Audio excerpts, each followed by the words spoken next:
Bayan kammala zaɓuɓɓukan fidda gwani da jam'iyyun siyasa suka yi, al'umma sun fara tofa albarkacin bakinsu kan bukatunsu da suke fatar shugabannai da za a zaɓa a shekara ta 2023 za su kawo sauyi a fannonin rayuwa daban-daban na jama'ar Najeriya. A jihar Filato, wasu da na zanta da su sun shaida min cewa Bilkisu Umar, muna so ilimin yaranmu su samu bunƙasa, su samu natsuwa saboda matsalar shaye-shaye nan yana ɗaga mana hankali. A taimake mu, a taimaki 'ya'yanmu. Ga makarantun nan wani ma bai da yadda zai yi biya school fees na makaranta.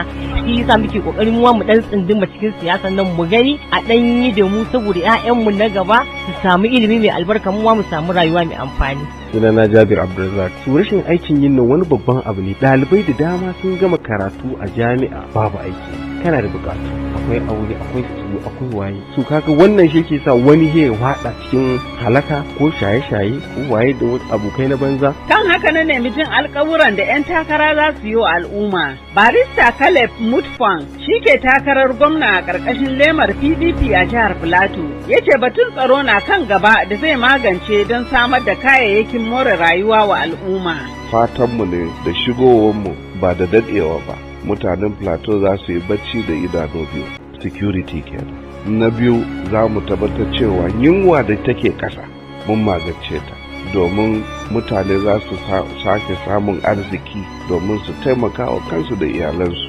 Dan adam baya bukata abubuwa da yawa, yana son idan da rashin lafiya ya samu asibiti, ya kai iyalan shi, ya samu magani, su zauna lafiya. Yaran shi ya je makaranta, su samu ilimi, su taimaka mashi da makansu da iyalansu. Saboda haka muna ba mutanen Plateau alkawari cewa idan muka shiga mulki, kowane fannin rayuwa na mata, na matasa, na tsofaffi za mu sa ido a kai, da za mu bar gurbi da bayan da muka tafi mutane za su ce Allah ya yi ma gwamnan nan albarka. Shi ma ɗan takarar gwamna a ƙarƙashin tsintsiyar APC a jihar Filato, Farfesa Nentawe Yilwada, ya ce zai kafa gidauniya don samun kuɗaɗen da zai yi amfani da shi wajen daƙile matsalolin tsaro da samar da ci gaban ƙasa. Na ɗaya maganar tsaro. So ina zo in rage wannan kashe-kashen. Na biyu ina son in kawo haɗin kai na jama'a da kuma al'ummin Plateau gabaki ɗaya. A rage bambancin yare, a rage bambancin addini, mu haɗa kai, mu samu kuma zumunci tare. Na uku ina son maganan bunkanta harkan gona da kuma arziki a Plateau. Fatar al'umma shine samun shugabanci na gari da kawo sauyi mai inganci a rayuwarsu.